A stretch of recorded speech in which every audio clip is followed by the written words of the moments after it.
নমস্কার, আপনি কোথায় থেকে এসছেন? আমার বাড়ি রায়গঞ্জ, নর্থ দিনাজপুর।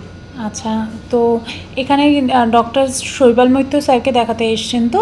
তা হ্যাঁ। কোথায় দিয়ে ইনার খোঁজটা পেলেন? তো আমার অ্যাকচুয়ালি বাবা একজন বন্ধু এই ডক্টরের বিষয়ে আমাকে খোঁজ দিয়েছেন। অ্যান্ড তো আপনি কি সমস্যা নিয়ে এসেছিলেন স্যারের কাছে আমার প্রথমবার? বেসিক্যালি অ্যালার্জির সমস্যা, আর সেই অ্যালার্জি থেকে আমার শ্বাসকষ্টজনিত আমি সমস্যা ভুগতেছি, মানে সাফার করছিলাম। তো সেই জন্য ডক্টরকে দেখানো। আচ্ছা, তো কবে এসেছিলেন স্যারের কাছে? আমি 2 বছর আগে, 2 বছর আগে আচ্ছা, তো সমস্যা আপনার কি মিটেছে?